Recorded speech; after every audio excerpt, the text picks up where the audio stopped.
Akala ng marami, ang self-respect ay tungkol sa paglalaban. Kapag may sumigaw, dapat sumigaw ka rin. Kapag siniraan ka, dapat gantihan mo rin.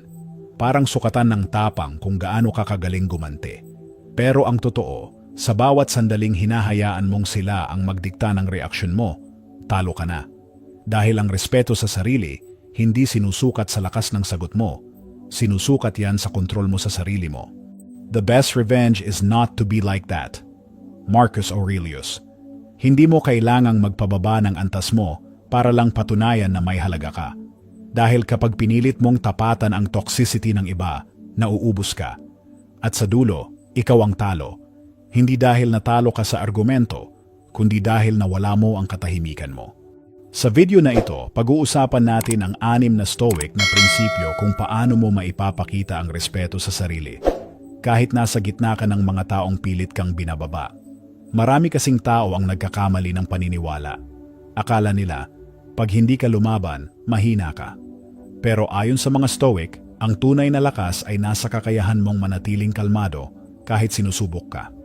Ang Stoicism ay nagtuturo na hindi mo kailangang baguhin ang mga toxic na tao para magkaroon ng kapayapaan. Ang kailangan mong baguhin ay kung paano ka tutugon sa kanila. Hindi natin kayang kontrolin kung paano umasta ang iba, pero kaya nating kontrolin kung paano tayo magre-react. At doon nagsisimula ang tunay na self-respect. Huwag hayaang sirain ng toxic people ang katahimikan mo. Simulan natin sa unang prinsipyo. Principle number 1. Ihiwalay ang ugali nila sa halaga mo. Kapag may taong toxic na bumatikos ng insulto o nanira sa'yo, natural lang maramdaman mong kailangan mong ipagtanggol ang sarili mo. Napapaisip ka, baka may punto siya, baka ako nga ang mali. Pero ito ang katotohanan na gustong ipaalala ng mga Stoic. Ang pagiging bastos ng iba ay refleksyon ng pagkasira nila, hindi ng halaga mo. Ang ugali nila ay hindi sukatan ng pagkatao mo. Ang asal nila ay hindi ebidensya ng pagkukulang mo. Kapag hinayaan mong diktahan ng mga taong sugatan ang tingin mo sa sarili mo, binibigay mo sa kanila ang kapangyarihang kontrolin ang halaga mo, kahit hindi naman nila iyon pag-aari. Isipin mo si Sarah at si James. Pareho silang empleyado sa iisang kumpanya. Pareho ng boss, isang lalaking kilala sa pagiging mapanlait, mahilig mamuna at walang nakukontento. Sa tuwing may mali, sisigawan, pagtatawanan at ipapahiya.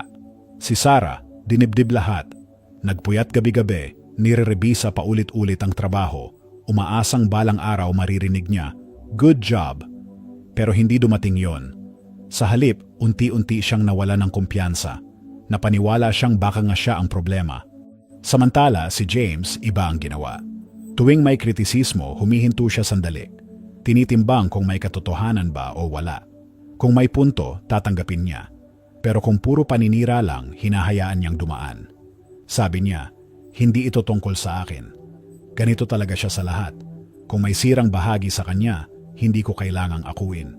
Si James, yun ang Stoic mindset. Dahil alam niyang hindi niya kailangang buhatin ang galit o sugat ng ibang tao. Si Marcus Aurelius mismo ang nagsabi, "When people injure you, ask yourself what good or harm they thought would come from it. If you understand that, you'll feel sympathy rather than anger." Ibig sabihin, kapag nakita mo na ang asal ng isang tao ay bunga ng sarili nilang sakit, matututo kang maawa, hindi magalit. Pero huwag mong intindihin ito bilang pagpayag sa abuso. Ang ibig sabihin nito, hindi mo kailangang i-internalize ang bawat salitang galing sa sugatang bibig. Kasi kung papasanin mo ang bawat insulto, dala mo yung lason nila sa puso mo. At unti-unti, ikaw ang malalason. Ang susi dito ay awareness. Sa tuwing may magpaparinig o maninira, mag-pause. Bago ka ma-offend, bago ka mag-react, tanungin mo ang sarili mo, tungkol ba talaga ito sa akin o tungkol ito sa kanya? Kapag tiningnan mo ang pattern, kung lahat sinisiraan niya, kung lagi siyang negatibo, kung puro reklamo ang laman ng bibig niya, halatang hindi ikaw ang ugat ng problema, ikaw lang ang napadaan. Ang totoo, may mga taong sugatan na gustong manakit para lang maramdaman nilang may kontrol sila. Pero kapag tinanggihan mong patulan, kapag pinili mong salain ang salita nila, doon mo pinapakita ang respeto sa sarili. Huwag mong bitbitin ang hindi naman para sa'yo. Self-respect ay hindi tungkol sa pagpapaliwanag sa lahat. Ito ay kakayahang tumingin sa salamin at sabihing, alam ko kung sino ako kahit anong sabihin ng iba. Principle number 2, kontrolin lang ang kaya mong kontrolin. Isa sa mga pinakamasakit na katotohanan na kailangang tanggapin ay ito. Hindi mo kayang baguhin ang isang taong ayaw magbago. Pero karamihan sa atin, inuubos ang oras at emosyon kakapaliwanag sa mga taong sarado na ang isip. Gusto natin silang paunawain. Gusto nating ipakita na mabuti naman tayong tao, na may dahilan ang mga ginagawa natin. Pero gaya ng sabi ni Epictetus, some things are within our power, while others are not. Ang problema, ginugugol natin ang enerhiya natin sa mga bagay na hindi natin kontrolado, kagaya ng reaksyon ng iba, opinyon nila, at kung paano nila tayo tinitingnan. At sa bawat sandali na sinusubukan mong baguhin ang isip ng isang toxic na tao, unti-unti kang nawawala ng kapayapaan. Isipin mo si Lisa. 5 taon niyang sinubukang ayusin ang relasyon niya sa sariling ina. Isang babaeng hindi marunong magsabing, tama ka. Lahat ng desisyon ni Lisa pinupuna. Lahat ng choice niya, mali. Sa tuwing magpapaliwanag siya, mas lalo lang siya sinasabihan ng, palusot mo lang yan. Hanggang isang araw napagod si Lisa. Sabi niya, ginugugol ko ang buhay ko kakapaliwanag sa taong ayaw naman talagang makinig. Hindi ko kayang kontrolin kung paano niya ako tinitingnan, pero kaya kong kontrolin kung paano ako tutugon. Mula noon, tuwing may puna ang nanay niya, sasabihin lang niya, narinig ko na po. Masaya ako sa desisyon ko. Tapos tahimik na siyang aalis. Hindi nagbago ang nanay niya. Pero nagbago si Lisa. Kasi sa wakas, pinili niyang bitawan ang laban na matagal nang walang saysay. Yan ang Stoic principle. Govern yourself, not others. Kapag tinigil mong kontrolin ang mga hindi mo saklaw, bigla kang gagaan. Dahil hindi mo na kailangang patunayan ang sarili mo sa mga taong nakasara na ang isip. I-practice ito. Kapag may nagsabi ng masakit o may ginawang nakakainis, huminga ka saglit at tanungin mo, ano ba talaga ang kaya kong kontrolin dito? Sagot, hindi ang ugali nila. Hindi kung magsusorry sila. Hindi kung magbabago sila. Ang kaya mo lang kontrolin ay kung paano ka tutugon. Yung tono mo, yung pananalita mo, yung desisyon kung mananatili kang kalmado o sasabay sa gulo nila. Kapag na-master mo yan, mararamdaman mo yung kapangyarihan na sinasabi ni Marcus Aurelius, you have power over your mind, not outside events. Dahil sa sandaling mapagtanto mo na wala kang kontrol sa kanila, pero may buong kontrol ka sa sarili mo, wala na silang kapangyarihan na sirain ang kapayapaan mo. Kontrolin lang ang kaya mong kontrolin. Ang iba, hayaan mo na. Kapag sinubukan mong baguhin ang isang toxic na tao, sila ang may hawak sa'yo. Pero kapag pinili mong baguhin lang ang sarili mong tugon, doon mo mararanasan ang tunay na kalayaan. Principle number 3. Huwag mong kopyahin ang toxicity nila.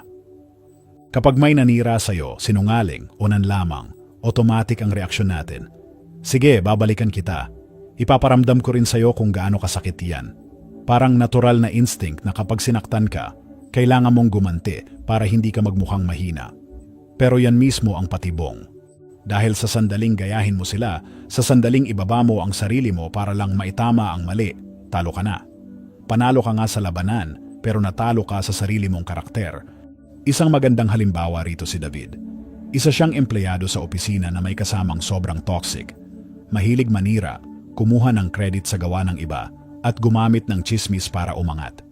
Sa simula, pinipili ni David na manahimik. Pero nang paulit-ulit siyang saktan, bumigay din siya. Sinimulan niyang gumanti, nag-imbak ng chismis, nagplano ng paninira, at ginamit ang parehong taktika ng kalaban niya. At alam mo, nagtagumpay siya. Natanggal yung taong toxic. Pero sa dulo, sabi ni David, natalo ko siya. Pero hindi ko na marerespeto ang sarili ko. Naging katulad ko na rin siya. Yan ang babala ng Stoicism. Sabi ni Marcus Aurelius, the best revenge is not to be like that. Ang pinakamagandang ganti ay ang hindi maging katulad ng taong kinamumuhian mo. Dahil ang tunay na pagkapanalo ay yung nananatili kang totoo sa sarili mo, kahit kaya mo namang lumaban sa maruming paraan. Kapag sinaktan ka ng isang tao, may 2 landas kang pwedeng piliin. Una, yung madali, gumanti, sumigaw, iparamdam ang galit mo. Pero sa dulo, pareho na lang kayong sugatan. Pangalawa, yung mahirap, manatiling kalmado, dignified, at tahimik. Hindi dahil mahina ka, kundi dahil marunong kang pumili ng laban. Ang tanong mo sa sarili mo dapat, hindi matatalo ko ba siya? Kundi, pag ginawa ko ito, marirespeto ko pa ba ang sarili ko bukas? Dahil kung ang kapalit ng panalo mo ay ang konsensya mo, hindi yan tagumpay. Yan ay pagkalugmok. Kapag ginaya mo ang kasamaan ng iba, binibigyan mo sila ng kapangyarihang baguhin kung sino ka. Pero kapag pinili mong hindi tumulad, ipinapakita mo sa kanila at sa sarili mo na hindi sila ang may kontrol sa pagkatao mo. Yan ang tunay na stoic revenge. Tahimik, kalmado, pero disente. Hindi mo kailangang sumigaw para ipakitang malakas ka. Dahil ang lakas ng loob ay yung kaya mong manatiling mabuti kahit binabato ka ng sama ng loob ng iba. Hindi mo sila tinalo kung ginawa ka nilang katulad nila. Kapag pinili mong huwag gumanti, hindi ka duwag. Ikaw ang mas malakas. Dahil kontrolado mo hindi lang ang emosyon mo, kundi pati ang karakter mo. Principle number 4. Mag-respond, huwag mag-react.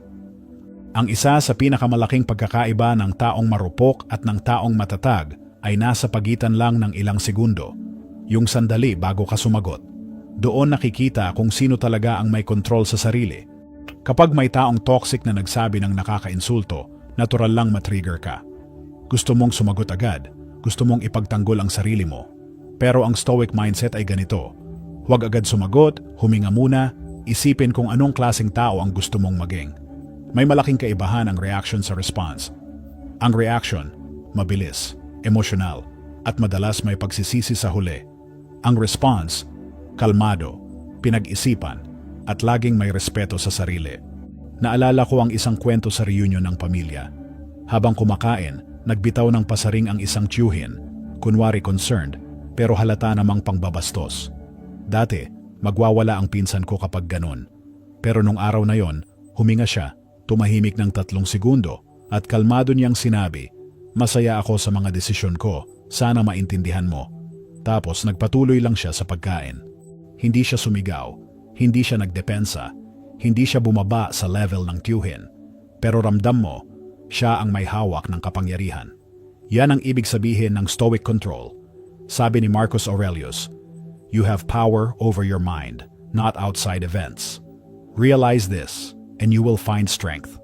Hindi mo kontrolado ang salita ng iba, pero kontrolado mo kung paano ka tutugon.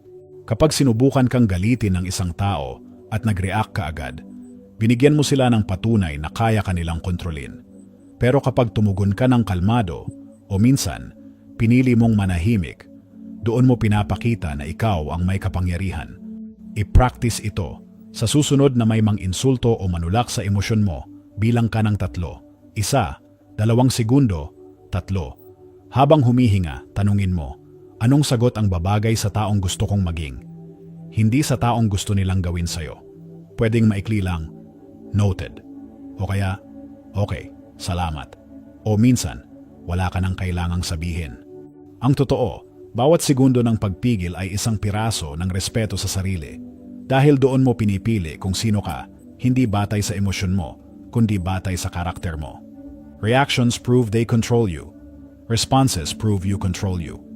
Ang tunay na lakas ay hindi sa lakas ng sagot mo, kundi sa kakayahan mong pumili ng tahimik na dignidad sa gitna ng gulo. Principle number 5. Maglagay ng boundary na hindi dinidiskusyonan.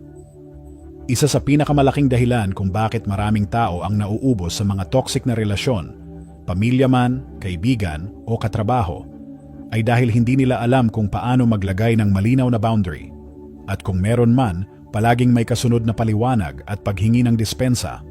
Ang totoo, ang boundary ay hindi pakiusap. Hindi ito debate. Hindi mo kailangang humingi ng permiso para protektahan ang sarili mo. Pero karamihan, kapag nagsiset ng limit, nag-e-explain pa. Pasensya na, busy lang ako kaya di makakasama. Sorry, gusto ko lang muna ng space kasi pagod ako. At ayan na. Binibigyan mo sila ng dahilan na pwede nilang pasukan, kontrahin, o manipulahin. Ang sabi ng mga Stoic, ang respeto sa sarili ay nakikita sa kakayahan mong sabihin ang hindi ng kalmado. At hindi mo kailangang magpaliwanag. Dahil ang totoo, ang bawat paliwanag mo ay nagiging imbitasyon para pagtalunan pa nila ang desisyon mo. Isang magandang halimbawa si Ana. Taon-taon, pilit siyang pinapatawag ng kanyang biyenan tuwing holiday. kahit pagod na sila sa trabaho. Lagi siyang nagpapaliwanag. May lakad po kami. Kailangan po namin magpahinga. Pero laging may sagot ang biyenan. Madalas na lang kayong wala. Hindi nyo na kami mahal. Hanggang isang araw nagbago si Ana. Sabi niya, "That doesn't work for us." Walang paliwanag, walang apology. Tinuloy lang niya ang gusto niyang plano. Galit ang biyenan sa una, pero kalaunan, natutong irespeto yung limitasyon niya. Yan ang stoic boundary. Tahimik, simple, at matatag. Hindi mo kailangang maging bastos, pero kailangan mong maging malinaw. I-practice ito. Sa susunod na may magpilit o mang-pressure, sabihin mo lang, "Hindi ako available dyan. Ayoko pag-usapan yan. Hindi ko yan ginagawa. Pag tinanong kung bakit, pwede mong sagutin ng mahinahon, desisyon ko yan." O kung gusto mo ng mas simple, "That doesn't work for me." Walang paliwanag, walang sorry, walang justification. Sabi ni Seneca, "We suffer more often in imagination than in reality." Madalas, iniisip lang natin na masasaktan sila o mawawala sila kapag nilagyan natin ng limitasyon. Pero ang mas nakakasira sa relasyon ay ang resentment na nadarama mo kapag palaging nilalampasan ng iba ang hangganan mo. Ang boundary na may paliwanag ay debate. Boundary na malinaw ay kapayapaan. Kapag kailangan mo pa ng permiso para ipagtanggol ang kapayapaan mo, hindi yan boundary. Suggestion lang yan. Self-respect ay ang kakayahan mong pumili ng kapayapaan kahit may magagalit. Principle number 6, gamitin ang katahimikan bilang kalasag. Hindi lahat ng insulto kailangan mong sagutin. Hindi lahat ng komento kailangan mong patulan. At hindi lahat ng laban kailangan mong salihan. Maraming tao ang naniniwalang kapag nanahimik ka, talo ka. Na kapag di ka sumagot, parang inamin mo na tama sila. Pero ayon sa mga Stoic, ang katahimikan ay hindi kahinaan. Ito ay disiplina. Ito ang paraan mong sabihin, "Hindi kita papatulan dahil hindi ka karapat-dapat sa kapayapaan ko." Naalala ko si Karen, may katrabaho siyang mahilig mangasar. Laging may patutsada tungkol sa itsura, sa trabaho o sa mga desisyon niya. Dati, bawat salita sinasagot niya, bawat insulto pinapaliwanag niya. Pero habang ginagawa niya yon, lalo lang siyang napapagod. Hanggang isang araw, nagbago siya ng taktika. Pag may patama, titingnan lang niya ng diretso ang tao, mananahimik, tapos magpapatuloy sa ginagawa. Walang paliwanag, walang reaksyon. Alam mo ang nangyari. Pagkaraan ng ilang linggo, tumigil ang mga patutsada. Bakit? Dahil nawalan ng saysay. Wala ng audience. Wala ng reaction na magpapasaya sa kanila. Sabi ni Marcus Aurelius, "You always own the option of having no opinion." Ibig sabihin, hindi mo kailangang may sagot sa lahat. Hindi mo kailangang ipaliwanag ang sarili mo sa bawat atake. Dahil minsan, ang pinakamatinding depensa ay yung katahimikan na hindi kayang labanan. Kapag tumahimik ka, hindi ibig sabihin na natalo ka. Ibig sabihin lang na mas pinili mong manalo sa sarili mo. Dahil ang tunay na Stoic, alam kung kailan magsasalita at alam kung kailan ang pananahimik ang pinakamatinding pahayag. I-practice ito. Sa susunod na may magbitaw ng insulto o mangbait ng argument, huminga ka. Tanungin mo, "Worth ba ng enerhiya ko ito?" Kung hindi, tumahimik ka. Hayaan mong mamatay sa katahimikan ang gulo na gusto nilang simulan. Dahil bawat salita mo ay may halaga, huwag mong sayangin sa taong walang respeto. At tandaan mo, hindi lahat ng katahimikan ay kawalan ng sagot. Minsan, ito ang pinakamalakas mong sagot na hindi binigkas. Ang katahimikan ay sandata ng may disiplina. Self-respect ay hindi tungkol sa pagpatol, kundi sa pagpili kung kanino ka papatol. At minsan, ang pinakamatalinong pagpili ay ang manahimik at magpatuloy.